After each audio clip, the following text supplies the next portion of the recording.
All right, I think we are live. Welcome, everyone. Welcome to this afternoon and or evening, depending on what part of the country and world you're in, for joining us for this Four Freedoms Town Hall, supported by Sankofa.org. I'm Gina Belafonte, the Executive Director of Sankofa.org, and I welcome all of you here. Before we begin with our distinguished guests, I would like to first acknowledge the ancestors.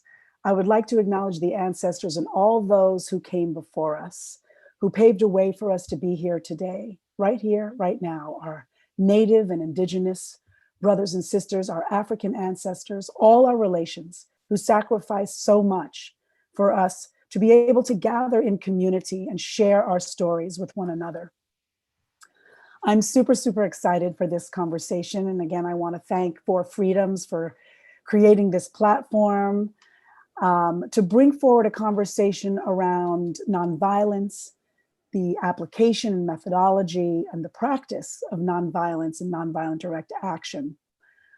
Our two panelists joining us today are the Reverend James Lawson and Ashley Henderson. And here is a little bit about them.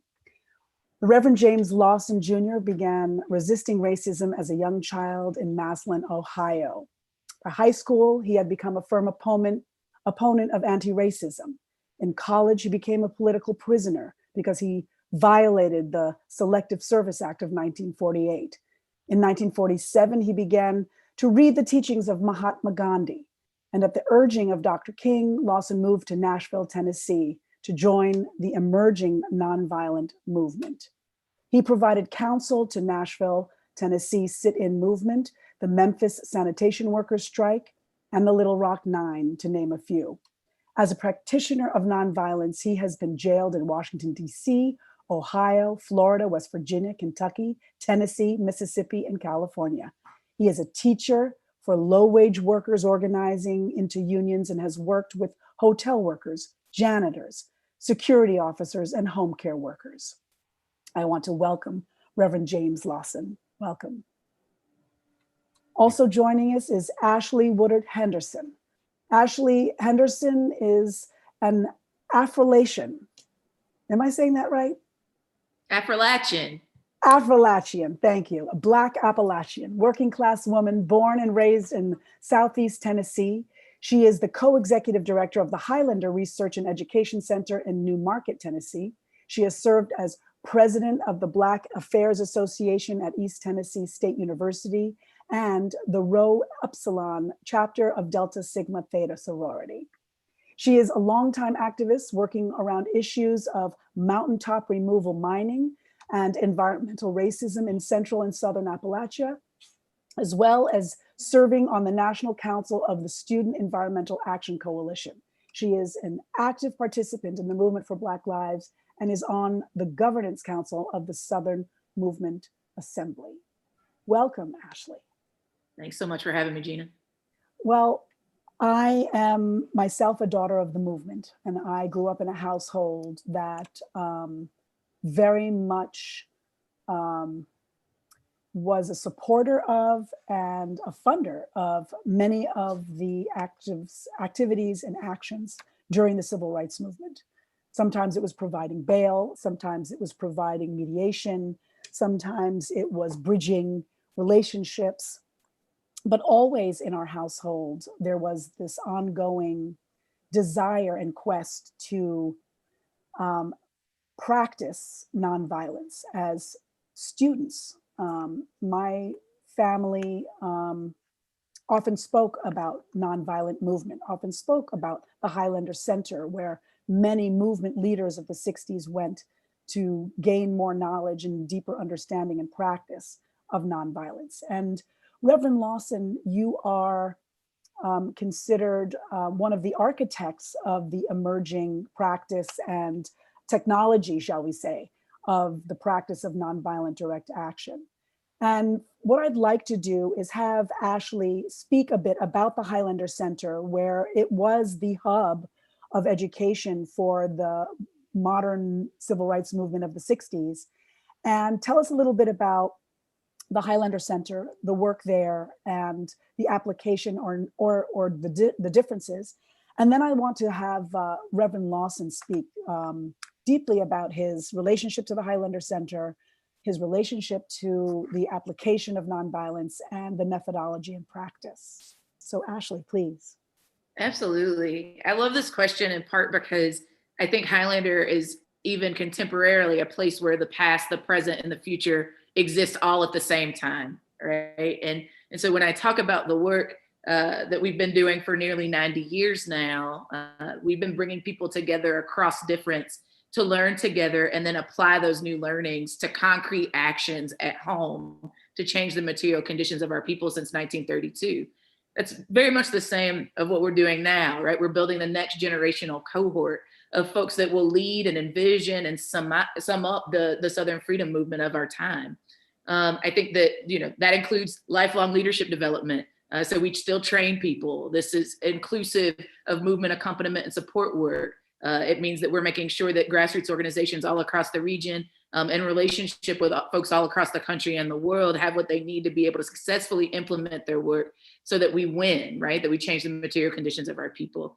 And so we're training young people as young as 6 up to folks as old as they can get in an intergenerational space around the methodologies that we've become experts in, whether that's popular education, intergenerational organizing, language justice, placed and land-based organizing, and many others, participatory action research, et cetera, because we believe that if people are experts in those methodologies and they implement that work at home, that they actually have the power as directly impacted folks to change their material conditions themselves. And so we're continuing to learn and grow together, building on what many of us have learned from folks like Reverend Lawson. I actually came to even knowing about the Highlander Center through folks like your father, Gina, and folks, members of the Student Nonviolent Coordinating Committee, who I met reenacting the Freedom Rides in 2004 with Ben Chaney, the younger brother of James Earl Chaney, who told me as a lifelong Tennessean that I only lived 2 hours away from this incredible hub of movement gathering, a safe and sacred space for people to come, not only to find rest and respite, but to develop long-term strategies for social movements. And so when we became, myself and my co-executive director, the Reverend Alan Maxfield Still, became the co-executive directors of the Highlander Center, making me the first Black woman to sit in the position. It was December of 2016, right after Donald Trump had been elected to office. And we had a lot of questions around what our elders, what the young people that were a part of our programs, our board members, our staff, people who were lovers of the Highlander Center thought we should be doing. And overwhelmingly what we heard was that we should be doing what Highlander's always done, to bring people together, to train them, to develop long-term strategy, to be an intermediary, to build movement infrastructure. We should just be doing that in innovative 21st century ways, and we are trying to live into that commitment. That is beautiful. The Highlander Center feels, I've been there. It's a little bit of a little oasis. It's a really a space and a place where you can really unplug and dive deep. And I really appreciate that it continues to exist. And I'm hopeful that people will definitely look up the Highlander Center, learn more about it, support the work there, and find ways to engage there. Reverend Lawson, tell us about nonviolence as a tool to use for resistance and also methodology and practice. I've learned throughout my life that nonviolence is a philosophy in a way of how to. It's not just used or applied at any separate space or at a different location, but it's practiced ongoing in every moment of your life, really, even when you look in the mirror at yourself. And so there's a specific, beautiful way in which it has been integrated into the practice of resistance and movement. And I would love for you to just speak to it. Well, I think I'm going to have an argument with you all. Okay. Because as I look around the United States today, I don't recognize that soul force or nonviolence or satyagraha, which some of the words that Gandhi introduced, is really in the conversation. For an example, the transition period would be one of the most remarkable opportunities for the Democratic Party and for our president-elect Joe Biden.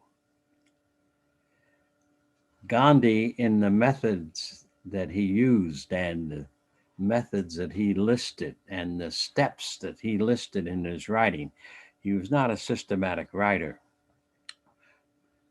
Throughout the 100 books, however, of his writings that the Indian government put together, there are all kinds of stuff that shows what he did and said, and you have to pick it out.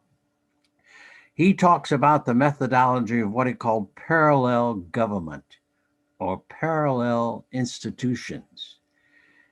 His view was that when the society is not doing certain work on behalf of the people, when the society is not correcting a wrong, then the folk who see the issues ought to form parallel institutions. Now that's happened in the United States, where all over in almost every state, in many cities and towns, there are nonprofit organizations that are committed to environmental justice, to racial justice, to gender justice, to economic justice, and to a great variety of issues. I've been on committees in United Methodist Church where we were trying to deracialize and rid ourselves of sexism, for example, a long process. So here's an example.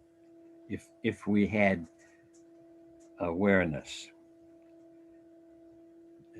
if President-elect Joe Biden established in his hometown in Delaware right now a picturesque or sizable building on which he would have painted the Transitional White House, big letters underneath, President-elect Joe Biden, Vice President-elect Kamala Harris, and began then to fill up that building with his administration, with his major deputies for the White House, with members of the cabinet, and operated out of that building for 50 days.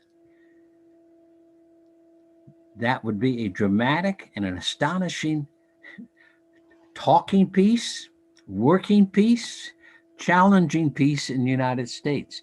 It, of course, would not be the White House, but it would be a parallel, dramatic symbol that the change is taking place and is going to take place, and that at noon, January 20th, 2021, a new president would be inaugurated. Now that's part of the power, but also of the imagination of nonviolent struggle. And so I want to start over again in another way to say that as I see it these days, nonviolence is a term that can be applied to. Soul force is a term. Love force are terms that can be applied to the very origins of the human race, as the human race produced the babies and nurtured and fed and protected the babies and guarded them as they grew to be young adults and beyond. And the energy with which they use that can be called love. It is not new, it's very ancient.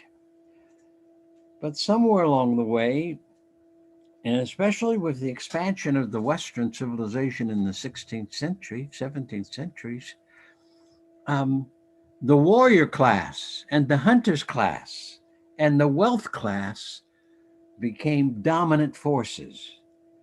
The male became the dominant gender. I do not think that's in the intentions of creation at all. And in fact, uh, using the Bible, the Hebrew Christian Bibles, creation had no such intention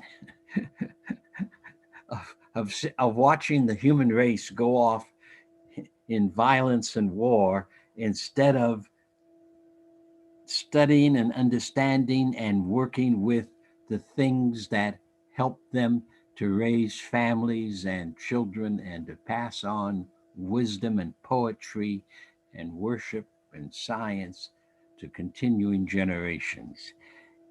Whatever you want to call that stream of history, that's what I would call today soul force or nonviolence or love force. And I owe it to Gandhi again of India, who said that the human race has never really studied that process and that energy and that power. He called it the most powerful force on earth, with the power of creation itself. And Gandhi suggests, as did King and others, that in fact, if we of the human race now, with the levels of knowledge we do have and the levels of experience through which we've come, if the human race turned its energy on that creative power, we of the human race would be astonished at then what we would do with ourselves and our world. Because love force is the force of life itself.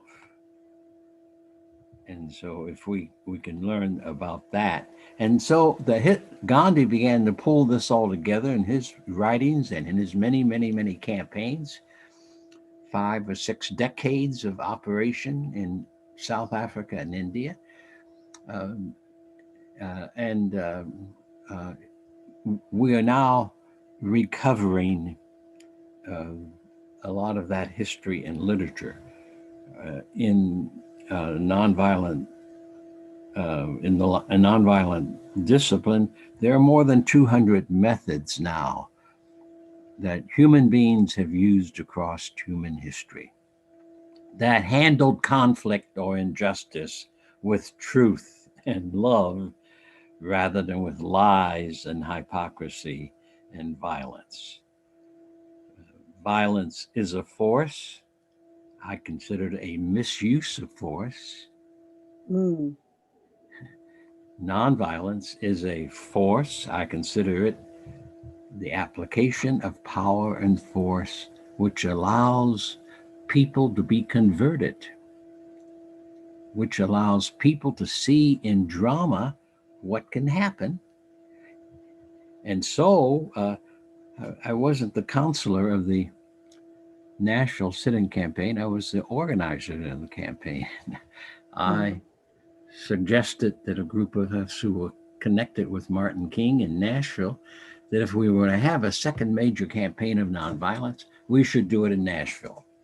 And King and others of us, 100 or 200 people who were fairly close to Martin Luther King and to the Montgomery bus boycott and the nonviolence that boycott poured into the American scene, decided in Nashville, we'll do the second campaign. So I organized it from day one, which was in late fall of 1958, by setting a target to begin the planning January 1, 1959, and the blueprint in which we followed systematically the Gandhi methodology that he had used in his campaigns and books.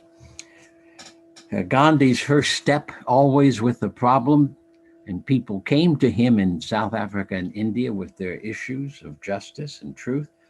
And Gandhi always began with what he called investigation. Take a deep look at the issue, at the problem. Investigate it thoroughly. The only difference between Gandhi and myself is I turned the first step into focus. And I did that for a couple of reasons. Because we're all amateurs. I was not a full-time organizer. I was a pastor, and that was my commitment. And so that mean I had to spend my days and work energy on many different issues, many different people. So I used the term focus. What that meant was that you investigate and study the issue so that you could focus on a place where with power you could transform the situation. So instead of investigation, I used focus. Investigation was a part of the focus. Get deeply enmeshed in the problem so that you can understand it better than the opponent. You can understand who's causing the problem to remain. And then so the 4 steps I proposed as in work in the Southeast end: focus and get your uh, uh, targets of change in place. Get your preparation in place. Get people acquainted with the issue. Then negotiations. That is, in the investigation, you figure out who are the people who can make certain decisions to change the business, or what are the institutions. So you propose talking about these matters to see whether or not they see the issues that you see and are willing to forge together to change the issue. Then the 3rd step is direct action, the public dramatic stage of nonviolence, where there's a great range of weapons that can be used. And I don't want to let the word weapons stand, because that is a military word, a violent word. And so Gene Sharp, the leading scholar, speaks of tactics and methods, and so I prefer those words to weapon. The campaign of direct action, and during the campaign of direct action, there are forms of negotiating that you ought to see to and perform, informal and formal. And then as the formal negotiations allow the agreement on what can be changed and how and when, then the 4th step is to have a process whereby you can follow up to see to it that the changes that you're anticipating and agreed to are going to be fulfilled. Follow up also means you then begin to select the next target for dramatic change and begin to move on it. That you also evaluate what you've done so far so that you can learn from it and develop some common sense from it. We also study the literature, and we now have a growing literature of nonviolence that we did not have in the 50s or 60s, period. We have a great number of, there are a number of scholars around the world who are teaching nonviolent struggle now in the university, higher education. Nonviolence is the wave of the future. And I want to push this one final point, and that is that Western civilization has formed and shaped the world in which we today live. Western civilization will have to transform its uses of power if the human race is not to extinguish itself. We will turn this planet into a cold star in the galaxy, or we will enable this planet to live, and the human race to live. So it is a question of, as Martin King put it, co-annihilation, or what was the other word he used? It slipped my mind just then. Coexistence. it may have been coexistence. I can't remember the word he used, but he put it succinctly. It's either we learn to live together and we use increasingly nonviolent powers to change our conflicts and to move ourselves towards a new nation and communities, or we cooperate with the extinction of ourselves and the planet.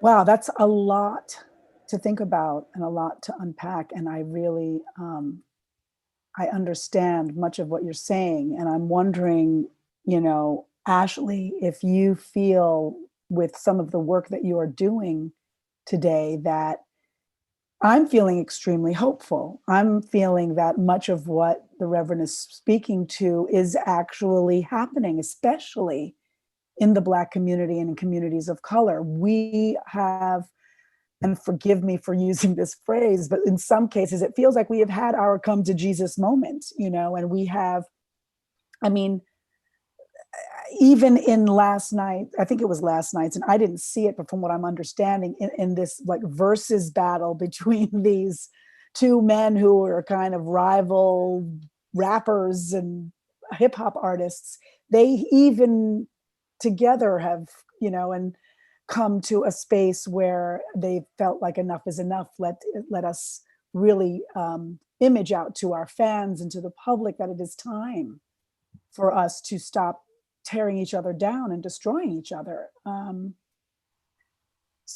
Ashley, I would love to hear. I should say an apology for them. The United States is probably the most violent society Yes. in the world, especially since we have built an economic system and military system where we have 800 military bases in more than 100 countries, where we have 6,000 troops in 43 countries in Africa. The plan is that Africa is going to become decimated like Libya, Syria, Iraq, Central Asia. 6,000 troops in 43 African countries now. Now, the point I'm making is not to do any scaring, but to make us understand that the United States in the 20th century became the foremost empire ever known, using the tactics and methodologies of violence. Well, that's how this country was founded. That's what we know, and I think of, I remember when Kucinich was running and he wanted to create the Department of Peace. But I want, Ashley, I want you to come into this conversation a bit. I want you to, talk a little bit about what you've been seeing and witnessing in terms of the application of what we as, students from all over the country in getting our information, not from one source, but almost in some ways it's been like telephone in the way in which we've disseminated strategy, and we've, and of course there have been many strategic sessions being made by some of those who have evidenced themselves in groups of leadership. The leadership is even more decentralized now than what we are used to in more traditional movement models. So can you speak a little bit to what the Reverend was talking to and how you see it in terms of its application today? Absolutely. I mean, one, just to echo that, I think if we're talking about what is violent, we have to center the US state is arguably one of the most violent forces that I think anyone has ever seen, right? If we're spending $100 billion on policing, 80 billion on incarceration, all of the data that the Reverend Dr. Lawson just shared around our commitment, not just like our practice, but our commitment to the long-term, like colonial project, militarized project of the United States. Like really, when we're talking about nonviolent direct action, it's the only solution. It's one tactic of many, one methodology of many towards like actually changing how people recognize how to be together. How do we build societies where everybody has what they need so there is no harm, so there's no need for that kind of violent response in the first place, right?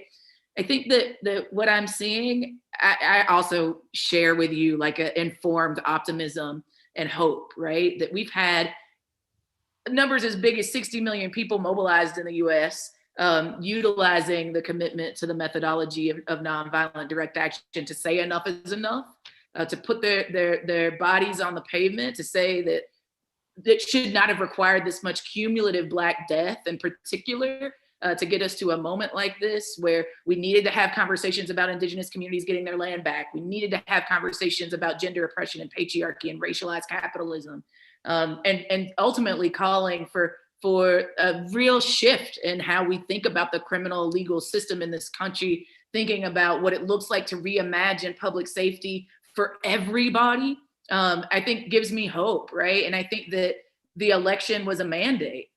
I think November 3rd was a referendum. And I think what we know from the data is that the vast majority of people that went and voted for the Democratic Party this electoral cycle were voting because they were concerned about racial injustice and violence towards Black communities in particular in this country. They were tired of seeing kids being ripped apart from their families because of the color of their skin and their legal status in this country. They were exhausted by hearing about the disproportionate impacts of COVID-19 on Black, Brown, and Indigenous communities, on and on and on. And I think that that gives me hope. I do, though, share some of Reverend Lawson's concerns about the accessibility of being able to be trained on how to do this work, right? I think that we know that particularly post the Black Power movement, the civil rights movement, that the investment that was being given to make sure that people could learn and study safely these tactics has been impacted. And even more than that, I think what we know is that there's significant blowback for the success that we've seen not only from the 60s and 70s, even prior, right? The abolitionist movement, what didn't start in 2012, right? When we see the continued like pendulum swing to the right towards white supremacist violence, towards white nationalist violence, towards right-wing populist violence, it's in response to like centuries worth of Black liberation movement building, particularly that was rooted in the methodology of nonviolent direct action. And I think Highlander, even in 2019, is an example, right? We were doing that training. We were bringing people together across difference. We were talking about how to develop and implement strategies to change our world, save our world. And white supremacists decided that they were going to bomb the office, right? This isn't just something that was a phenomenon of violent response to Black activism and Black institution building in the 50s and 60s. They weren't just mad because we trained Rosa Parks, right? They weren't just mad because Martin Luther King came through. They weren't just mad because Hollis Watkins and John Lewis and Andy Young had spent time there. They weren't just mad about the long legacy of resistance in the state of Tennessee or in the South or in Appalachia. They were mad about what we were doing right now. And I think that that's my continued concern as we move into what could be a new administration, right? We the people have spoken, the movement made it happen, and now we just need to see it through. And I think that we also have to be intentional, though, that if we're expecting the Biden-Harris administration to be our saviors and not just our next target, sort of pulling to what Reverend Lawson was saying about the need for follow-up evaluation to make sure that demands are being met. That the people that were centered in the success actually get centered in the governance process, I think is going to be really critical in 2021. What are the first 100 days priorities of our social movements, this big we that we built to be able to get Trump out of office, to be able to move in our solidarity and not let physical distance stop our practice of social solidarity. That's what we showed in 2020. And I think the last thing that I would say is that I think I feel excited about all the ways that folks are practicing nonviolence, whether they even knew it or not, right? And what the job of an organizer, of an activist, of leadership in our social movements is to make sure that we're making the connections, right? I know for a fact that so many people in the communities that I love and live in would not have survived 2020 had it not been for the intense amount of mutual aid that was set up in 2020, the continued practice that has been happening as long as there have been Black communities in this country that showed up and showed out for each other to make sure our needs get met. Not because we thought that the state failed. The state was working exactly as it was designed to, which wasn't really set up to make sure that we were taken care of, right? I know people to this day that never got a $1,200 stimulus check. I live in a state that didn't expand Medicaid, and so ER doctors are saying you can't come in, right? Like I live in that reality, and I saw people saying that like actually state sanctioned violence is a norm that we don't want to participate in. We want to build alternatives that don't make us codependent on a violent and harmful state. And I think it's just really, really critical for us to be engaging in these conversations about what is violence, right? And who gets to define it, right? As the directly impacted communities that are saying like force that is intended to hurt, to damage, to kill somebody or something, right? When we're thinking about what policy can do to be violent, and particularly in Black, marginalized, and otherwise targeted communities, right? Even the intimidation of the force that could be used by the state against Black communities is violence. And that the nonviolent direct actions that we've seen in 2020 are not actually the causation of any harm for any community. What they have been is making impossible things possible. It's been an opening. We've seen direct action make things like defunding the police, divesting from the criminal legal system, and investing in alternatives possible in so many of our communities across the country. And I hope and I pray that we have the diligence to keep up our stamina to be able to see it to victory in 2021 and the following years. I think this is an opportunity for us to build people power, particularly as it pertains to governance and self-determination. And I feel like with movements led by people like you all on this call, there's no way we couldn't win. You're included in that, please. Yeah, I couldn't agree more. Please go ahead, Reverend Lawson. Well, I think that we have to be very careful, because I suspect that we remain in more trouble than what we think, because 6 million more people voted for Trump.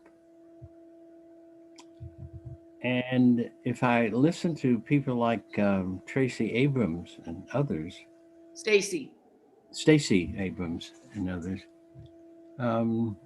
that the National Democratic Party is still not committed to being a for the people entity, for the Constitution, for the Declaration of Independence people. And so it would be tougher it could be tougher under the Democratic administration to get some of these things reversed. The damage that has been done inside the federal government is enormous, and we won't even be aware of it. No, I think that's right. I think what I've been hearing from social movements is that Trumpism doesn't just go away with Trump, up and down the ballot. And so I think it's a critical point. Trumpism is a consequence of 4 historical forces in the United States.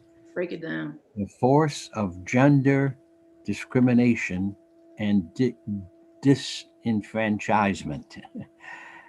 Sexism, racism, this violence itself, and what I call plantation capitalism.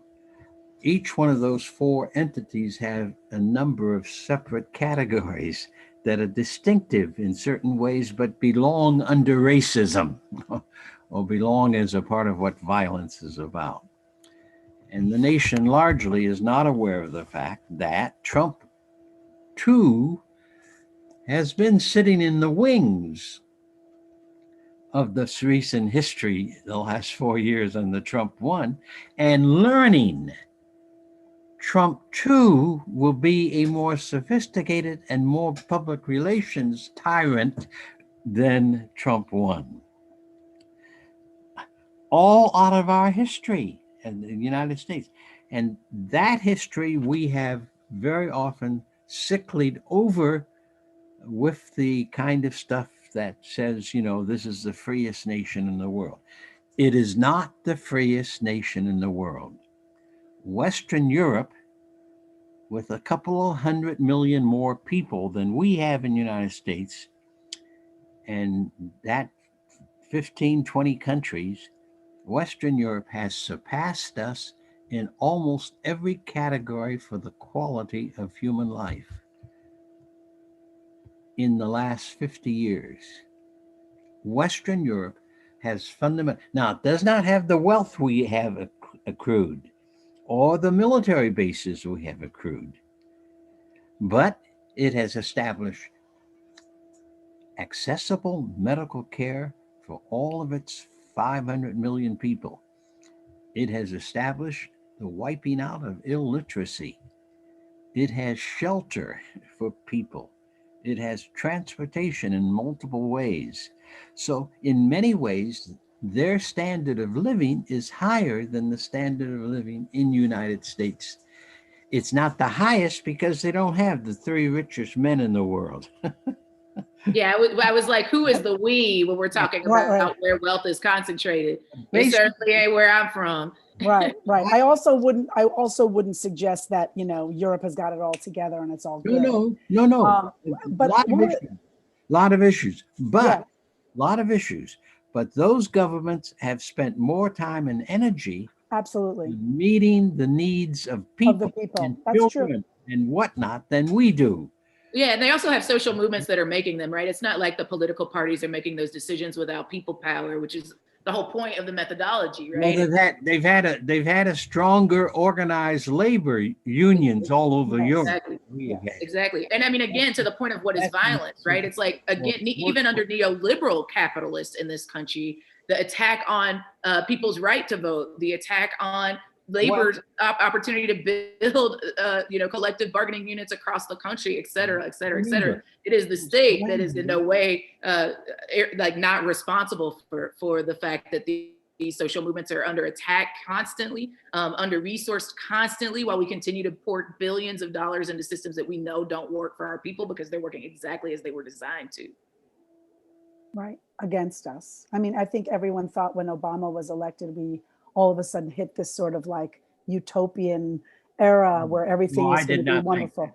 Well, Not, no, I don't. I said many. I didn't Probably say nobody on all. this call, but yeah. I did Probably not. nobody on this call. Millions of Exactly. people. I mean, I think that there were certain things that we thought were, oh, this is nice. You know, this is a change of pace. We can look And at I a think you're brother right, in the White Gina, House. and I think that's the danger for right now, right? Yeah, Is that people are like, whoo, Biden won, we can chill. And it's like, well, we can get actually, back to normal. we're back to normal. No, That's no, not no. real. And even if it was, Gina, that's not where I want to go. Right, Normal exactly. wasn't good for me. And so, and it certainly wasn't good for my people. And I think that like this is an opportunity for us to again, to Reverend Lawson's point, to demand what we deserve, not just what we would concede to. And to make sure that we're still keeping the pressure on, because as we assessed, the left, the progressives, those of us that are trying to bend the moral arc of the universe towards justice, will be the first sold out by a spineless Democratic Party that is trying to cater to the center and to the right. And I think that this is our opportunity to say, like, nope, we actually did this. Movement did this, as Kayla Reed and Jessica Bird from the Electoral Justice Project of the Movement for Black Lives so often remind us. Movement made this possible.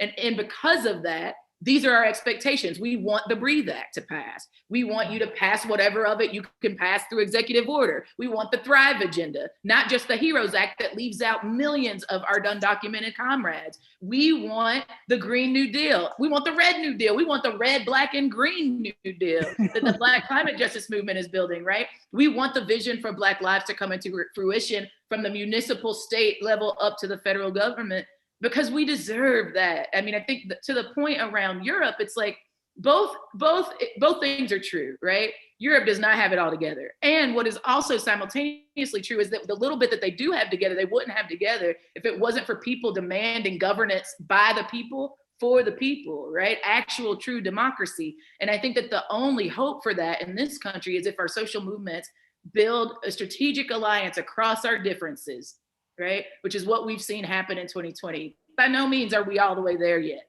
but the need for that united front, that building across our sectors, building across our issue areas, saying that we together will protect democracy and fight for it to actually exist in this country, is what gives me hope that we might actually be able to overcome some of the hurdles that we haven't as social movements been able to do because we let money, ego, and credit get in the way. Right. Now this is such a great conversation, and I wish we had like a weekend together.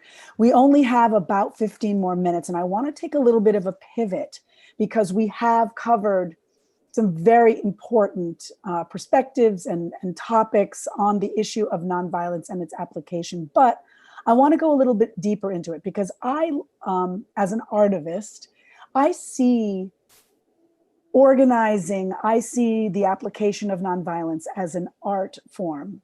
And I would love to pivot the conversation a little bit around, without getting too, I don't know if didactic is the word, but I want to talk really about the application of it personally and how one can apply it in their life.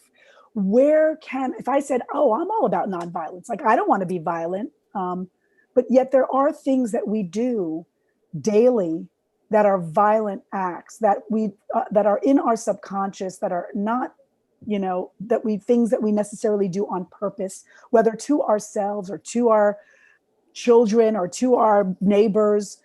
So what is it if a person was saying, well, I want to learn more about how to, be more nonviolent? Where would you direct them? What certain steps would you suggest they take? Perhaps what books should they read? Of course, we know that the readings of Gandhi, the readings of Thoreau, the readings of King, but you spoke about Gandhi, and for many people in the movement, a lot of people refer to the nonviolent direct action movement as Kingian nonviolence. And so, I mean, that in itself, in a way, I think is harmful when we place these labels on the practices of certain philosophies on people who just practiced it well and and practiced it and found ways to apply it. So 101, what do I do to be nonviolent?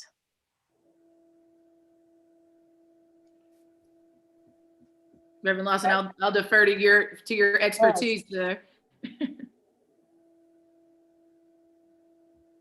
Well, in stopping to use violence in the fourth grade, Mm-hmm.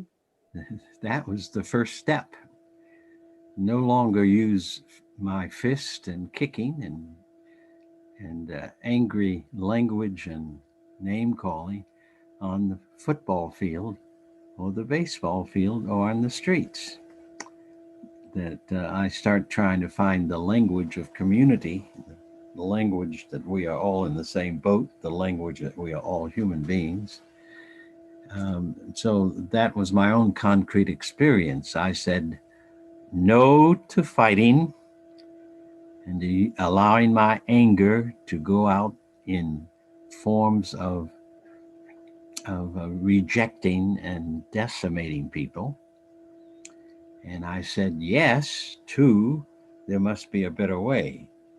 And it's interesting yes that you. to love, yes to turning the other Mm, cheek, actually.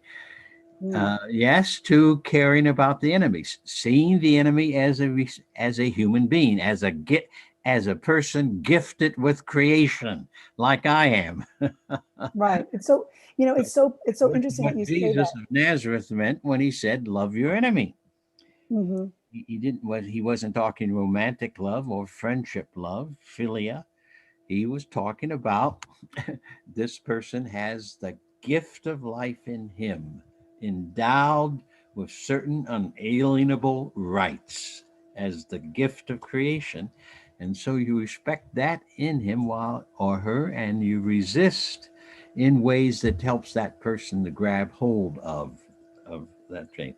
All do not grab hold of the anchor Hmm. because they can't see it. Many people have a hole down the middle of the soul. To borrow a term, a phrase that I heard saw rather on a movie called Tombstone. Many people have a hole down the middle of the soul. Mm. Yes. Means that their human experiences, young to adulthood, have allowed them to uh, dissolve their humanity rather than taking on larger aliveness, larger love, larger tenacity in the truth of their own lives and the lives of others. So many people have a hold on because we've been taught that by our racism, sexism, our violence, and plantation capitalism.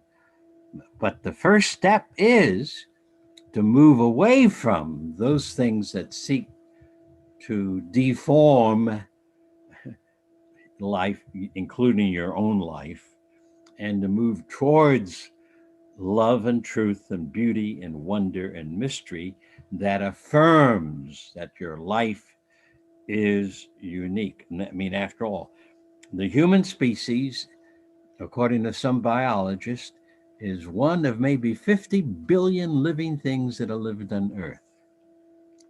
But only the human has been able to create civilizations, learn to fly, learn to sing music and to write music, learn to think, to write books, to create computers. Only one species out of 50 billion that the Earth has had, which is always an estimate, only one species has learned to build families and houses of comfort and all the rest of it. So we are a unique species. And I think that in that unique species, being a unique species and a mysterious species, because we haven't learned that much about ourselves yet, that that in itself ought to be a kind of a challenge that we move away from the violent. Mm. Yeah, So I mean, there's also so much I find of the practice of nonviolence that you discover how unconscious you are. I'll cite a little quick story and then I'll turn it over to you, Ashley, which is that I was at an event. Actually, it was a Four Freedoms event. It was a Four Freedoms Sankofa event. And we were talking about gender identity and the use of pronouns. And that sometimes people who uh, either didn't acknowledge that a person preferred to be called they as opposed to he or she.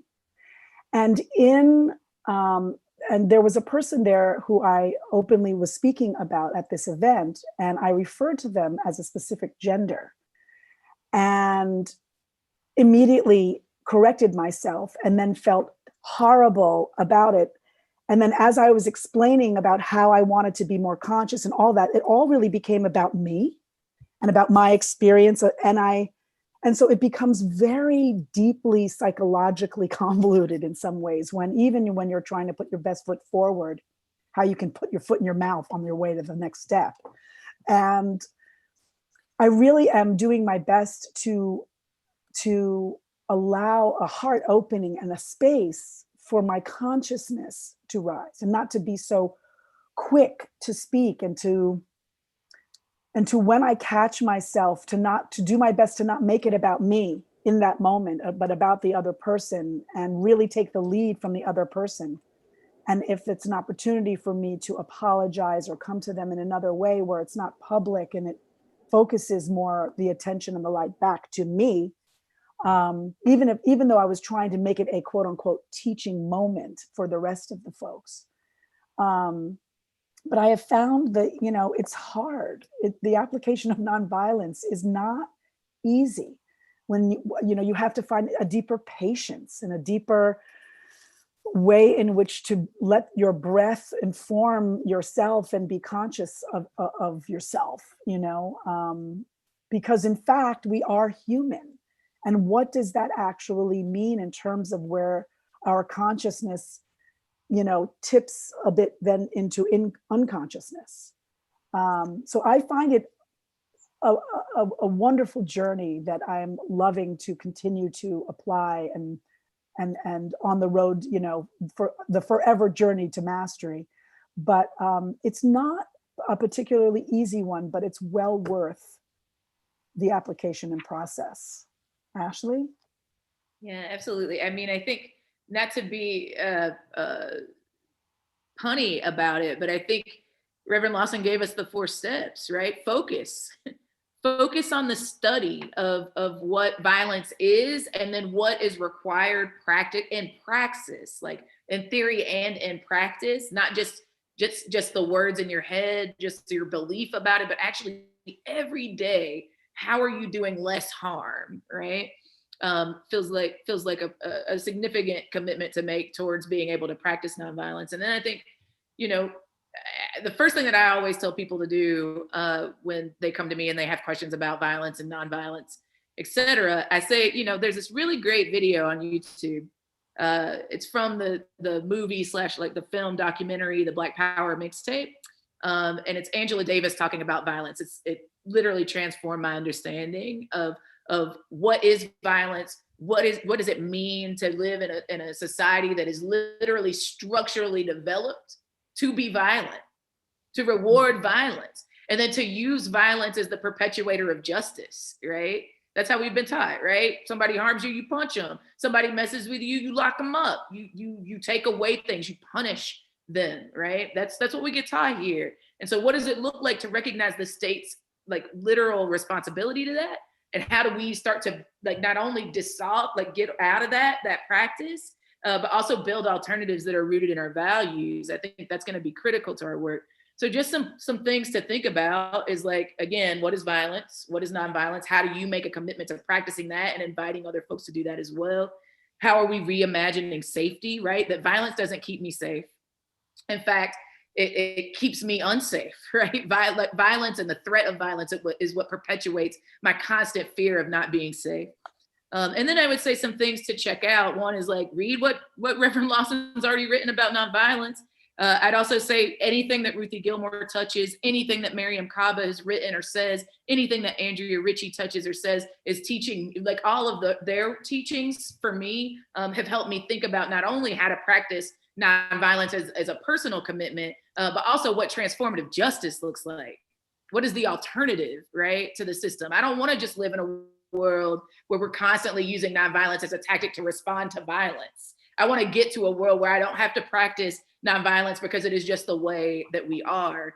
I would say check out the National Council of Elders that was founded by Reverend Lawson and Vincent Harding and so many others, folks that are leading like Gus Newport, who again teaches me so much about how to organize, folks like Janet Wolfe and so many others. I would say check them out because they are actively excited about engaging with younger folks and folks of all ages to build an intergenerational movement in this country that helps us get to a place where no one is harmed. I would say if you are interested in direct action, check out the Blackout Collective. If you are interested in other forms of transformative justice, check out Project NIA, check out Survived and Punished, check out Interrupting Criminalization, so many others. There's so many opportunities, especially now as Black people are leading the largest social movement in US history because we're building on the lessons and the infrastructure of our elders and ancestors.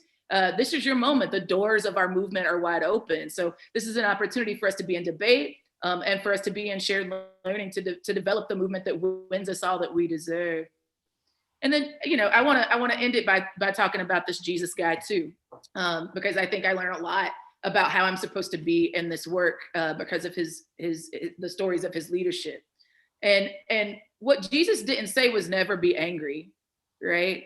What he didn't say is never respond to the violence of the state. In fact, that was his whole life story, was resistance to the state, right? And he flipped some tables sometimes because people were doing really dirty things, really unconscionable things in sacred spaces. And I would argue that every single one of our communities are sacred spaces worthy of defense. And what that doesn't necessarily mean is that we have to harm each other or other people in the process. And that's why I'm committed to the lifestyle, to the tactic of nonviolent direct action, because what I know is that it actually can make impossible things possible if we do it together. So those would be some of the places that I would say to check out if you're looking for some starter kits on how to start to think about violence and nonviolence, about how to think about some of the tactics that can be utilized in the strategy towards building some material change for your communities.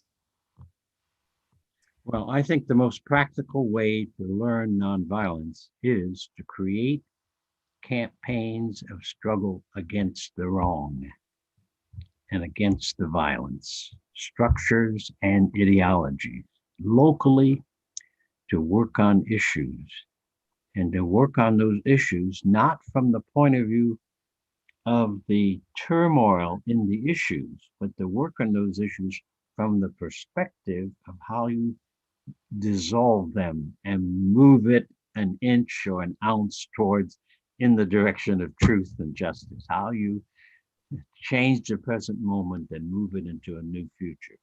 So the most important thing about, I think, Rosa Parks is the fact that she was an organizer in Montgomery for years. She even was chairperson of a task force investigating rape around Montgomery of Black women.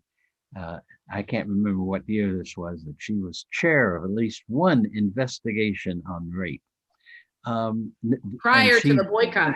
Prior to oh the yeah, boycott. yeah, Yep. 43, not 43. Yes, 43. It was early, and she sharpened her wits on being youth counselor for the NAACP. She had a good experience of 15 to 20 years being engaged in a segregated society, trying to live against it and to work against it before she sat on the bus on December the 1st, 1955. She'd had 15 to 20 years of fighting racism and sexism in the city of Montgomery. And then she kept fighting, right? I mean, she served, people talk about her getting trained at the Highlander Center. What they often leave out is that she served on the board of directors. I literally wouldn't be the first Black woman executive director had it not been for commitments from Black women like Rosa Parks, like Septima Clark, to serve to continue to make sure that the Highlander Center could exist and be a gift for future generations of folks building social movements. So absolutely. But by and large, the Highlander Center was a meeting place for a number of different people. The actual campaigns and struggle took place in Memphis and Montgomery and Columbia, South Carolina, where people were working day after day in their own setting. And my own contention is that nonviolent struggle and movements must come from the local scene. Yeah, I mean, that's the mission of the Highlander Center, is to do that movement accompaniment and support work. But I would also say that like local organizing happens, right? It's like in terms of the civil rights movement, that might be true because Black people didn't live in the community that Highlander lived. But white working class laborers actually were organizing themselves and building the labor movement that we now have. And folks then, as we moved and whatnot, we're absolutely organizing around racial justice, and we're absolutely fighting for environmental justice, and et cetera. I live in a city that has for 100 years been anti-labor. But in the 1980s, I formed a partnership with Unite 11, that is now Unite People. Today, Los Angeles, because of nonviolent teaching and many workshops and also strikes, today, Los Angeles is an 800,000 we have 800,000 people organized in unions. And labor power in California has become a major energy for the transformation of California, including changing Republican congressmen to Democratic congressmen, which I don't see as necessarily the answer, but I see as a part of the journey. Yeah, I mean, imagine what would be possible in states like Tennessee if we had the kind of money that is invested into social movements in places like California. The impossible would be possible. I mean, what we're seeing in Georgia is with like probably pennies to the dollar of what's been invested in places like New York State and California. And I think that as goes the South, so goes the nation is not an opinion, it's a fundamental fact. DC, in fact, is below the Mason-Dixon line. So I think that, you know, there's a lot to be said about what true investment looks like when only 4% of philanthropic dollars are going to the South, about what local organizing can make possible in our communities. Absolutely. I will, first of all, I want to thank you both so much for joining me for this town hall conversation. I think we may have, I don't know if we have any questions or not. I'm going to see if there's anything in the chat. I was going to have my colleague Eric Wisa join us with any questions that anyone may have, but I don't think that there are any, because I think that we covered some ground that people perhaps had their questions answered from what you so brilliantly spoke to this late afternoon and evening. I just want to remind everyone who's watching, please make sure you check out More information of Reverend Lawson and Ashley Henderson. I want to also remind you all that For Freedoms is an artist-led organization that models and increases creative civic engagement, discourse, and direct action. We work with artists and organizations and organizers to center the voices of artists in public discourse, expand what participation in a democracy looks like, and reshape conversations about politics. And I also want you to know that the urgency for a new world had sounded the call. We are building the future now. So we invite you to awaken with us at this 2020, Awakening 2020, and join For Freedoms and Sankofa.org. Sankofa.org is a nonprofit organization founded by Harry Belafonte. We educate, motivate, and activate artists and allies in service of grassroots movements and equitable change. And what we have discovered is we're all in this together. So I want to once again thank you so much, Ashley Woodard Henderson and Reverend James M. Lawson Jr. for this really important discussion and discourse. And I wish you both very blessed evenings. And thank you. Love and solidarity, Gina. Thank you. Peace and blessings to you all.